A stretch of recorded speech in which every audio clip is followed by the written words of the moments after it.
It was a black night of 22nd January 1999, where around 50 to 60 people showed their extreme cruelty. Graham Staines was sleeping in a jeep with his two innocent kids, 7-year-old Phillips and 9-year-old Timothy. Few people brutally attacked them with weapons like tridents, spears and sticks, and burned them alive in the jeep. All those people were activists of an association, Bajrang Dal.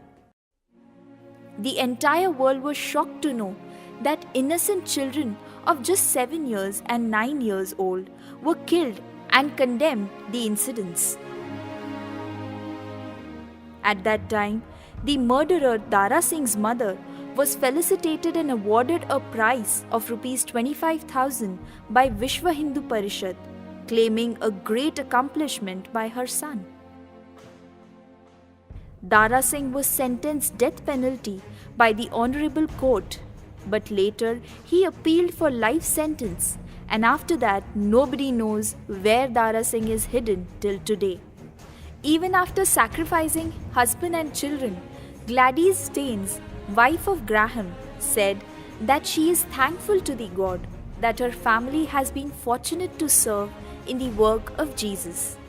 She prayed and said that God, please forgive those people who have killed her husband and children, as they don't know what they did. Graham had arrived in India in the village named Mayurbhuj in the state of Orissa. He was just 22 years of age while leaving his own home. Graham's mother and uncles had urged him not to go to India, as they believed that the country had no future, as 50 years ago, India was a very poor and an underdeveloped nation. In that era, leprosy was spreading leaps and bounds in many corners of the country and had become a deadly disease. Nobody was coming forward to help these people except Graham Staines in Orissa, Baba Amte and Shivaji Rao Patwardhan in Maharashtra. Whoever was suffering from leprosy, those people were thrown out of their own homes by their own family members, as bad odor used to come out of their bodies and their hands and legs were rotten because of this illness.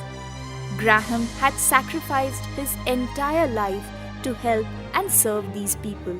After staying around 30 years in India, he was offered Indian citizenship. His entire family, wife Gladys, elder daughter Astor, sons Phillips and Timothy, had served leprosy patients in Orissa, India wholeheartedly.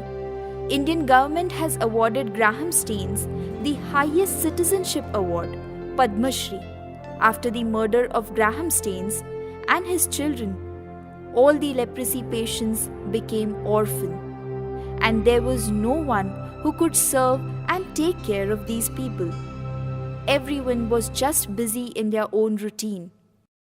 But one person named Dilip Wagh, unable to forget Graham Staines and the incident that had happened with him, decided to understand more about Graham and his contribution to the society.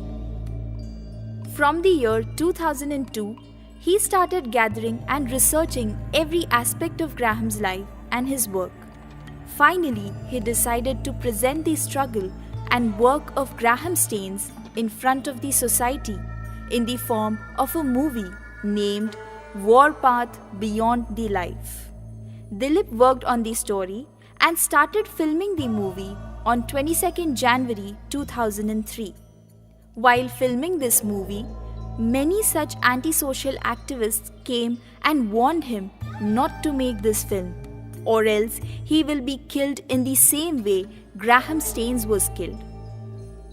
And suddenly the work got interrupted and all the crew had flown to save their lives. Dilip Wagh had invested his hard-earned money in this work, which got washed out. But Dilip was not ready to take a back foot. He kept putting his efforts and approached many investors to gather money for this project. But all in vain. Nobody was having the courage to put money. Dilip decided that whatever happens, he will complete this work by putting his own money and will not beg to the people for money. After a few days, after watching Dilip Wagh's restlessness and fire for this movie, few relatives and friends encouraged him to reshoot this film. At the same time, a youngster named Satish Pardeshi met Dilip and, learning the utmost desire of Dilip for the movie, extended his unconditional support to complete this movie. Now there was a new beginning. Dilip had again made up his mind to reshoot the film. However, it was requiring a big chunk of money, as no crew was ready to work without getting the payment.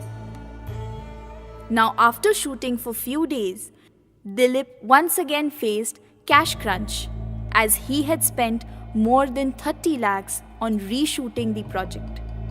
Unfortunately, entire crew of artists, technicians and people had stepped back. The situation at his house and office was not less than a graveyard. Silence all over, like somebody passed away. Dilip's entire focus was on this film only and was unable to look after his company or home. It was really a tough time for him, and many of his employees resigned and left him alone with the troubles. In a true way, Dilip was affected by an incurable disease like the cancer of this film. He was completely out of focus from his work. He met a film director named Deepak Shivde from Nasik. He boosted Dilip's confidence by saying, "Let's work together to accomplish your project," and encouraged him that he won't let him down for the third time, and they shall work as a team to complete the project, and urged him to finalize the date of reshooting. The date was declared. The entire crew was new this time.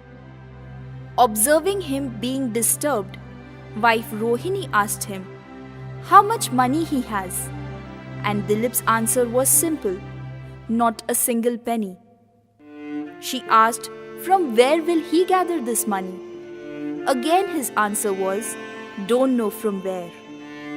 Rohini brought her entire jewelry and handed over to Dilip. Sister Sangeeta also got her jewelry and some cash and handed it over to Dilip again. By this time, some money in the company accounts had also accumulated. Now this gave him a little hope. The shooting had started, and everyone had decided that whatever happens, they shall complete the shooting this time. Now his sister-in-law and few other relatives also came forward with their jewelry and cash to contribute to the completion of this project. A few days back, the movie was awarded by the South International Awards for Best Movie on Real Incidents. Dilip worked relentlessly for 16 years and completed this movie. In this journey, he faced so many situations, troubles and challenges. But still, he kept his desire alive and researched Graham's work to portray it in this film. Understanding this, University of Jerusalem awarded him PhD, and now Dilip Wagh has become Dr. Dilip Wagh.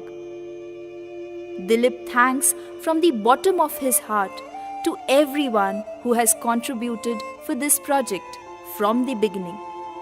He believes that Jesus will reward him 1,000 times more of what he has put in the completion of this project, and requests you all to please pray for this success.